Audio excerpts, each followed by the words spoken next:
right, guys.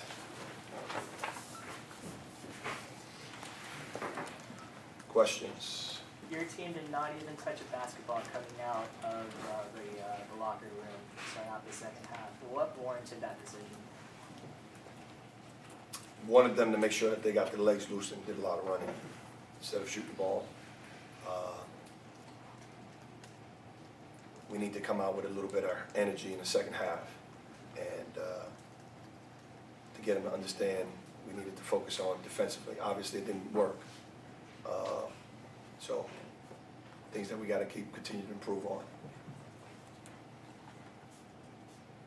What did Jaleel show you tonight? It seemed like he was locked in from the beginning on both ends of the floor and putting together his best game yet. Jaleel's taking on the challenge that I put toward our big guys. You know, we have a size advantage.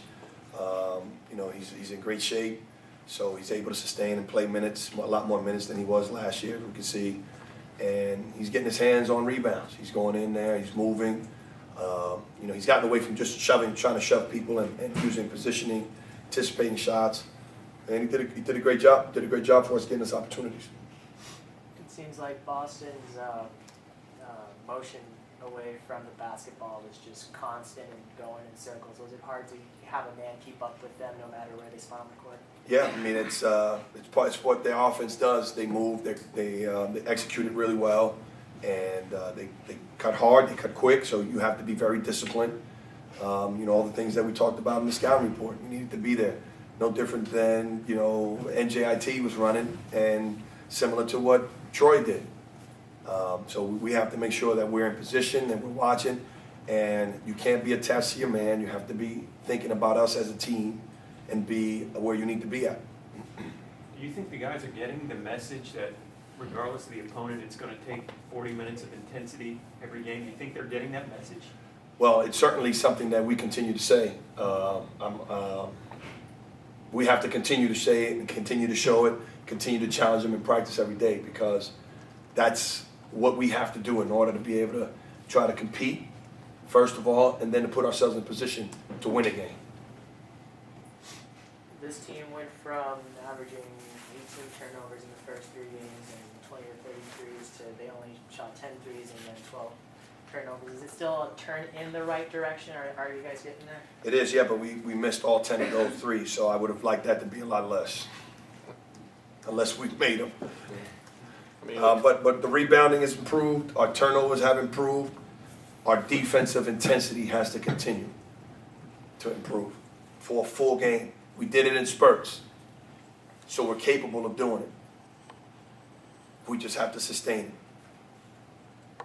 When you look at the stat sheet, as you say, 0 for 10, and then Papali and Mosley, I mean, is that a pretty big flashpoint in this game, just their ability to vary them? And no, that's what they do. That's what we knew that they did. I mean, that was the game plan was to drive them off the three-point line because they catch and shoot and they make it. And that's exactly what they did. So we were very ineffective in following the game plan, and you know, we got to do a much better job. Have you been impressed or surprised by how well McMurray's been playing for how young he is? No, I think Jamal is a tough kid and has a great ability to score the ball. He's still in the learning process of transitioning to being a point guard, and so he's finding himself, finding his way, and at times we need him to go and create and make some baskets for us. You know, initially we were trying to get the ball inside and use our size to advantage. We got in the bonus early on, and then the things that were giving us success, we got away from it. Toward the end, then we needed to try to get more opportunities to get some shots up, so we put the ball in the guards' hands and try to have them create to get to the basket. You're down a shooter, obviously, but in this day and age, you got to be able to shoot the three. Do you feel like at some point it's going to come around? Yeah, I think so. I think, and one of the things I talked to the team about, it's a marathon. It's not a sprint right now, and you know, we have to continue to stick with the process of working every day, not worrying about the results. The results will happen if we do the work every day. So that's what we're hanging our hat on, and that includes shooting free throws, which we're getting better at. We got to continue to get better at, and you know, eventually we'll make some threes as well. I mean, we shoot a ton of them, so. Are you seeing from the guys a disgust with what's going on, or what kind of mood do you see Yeah, from them? absolutely, absolutely. I mean, those guys they're really upset about the losing and about not sustaining and sticking with the game plan for the entire game. So, you know, that's a good sign. That's a positive sign, and as they should feel that way.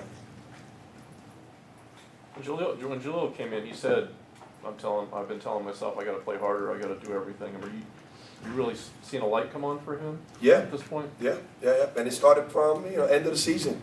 The commitment that he made to himself and to the team in terms of losing the weight and getting himself in great shape. And it's the result. He's put the work in. He's had the hand on the plow. So now you can. This is the Jalil we could see every night, you know?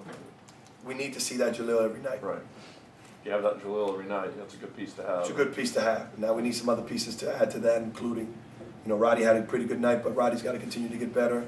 We need Chris and Nehemiah to really come around and step up for us. Are you pleased with how your point guard situation is playing out when Jamal comes in and he goes to the point, you know, Roddy moves over? Do you like how that's going? Would you like to see stabilized? I think they're learning how to play with one another at times in there because of their abilities. So we're helping to define those roles at times and moving Roddy to the 2 at times and then moving Jamal to the 2 at times and then trying to call sets depending on what's going on in the game that we can try to utilize their strengths. So that's still a process. It's still a process, yes. All right, thanks, guys. Thank you.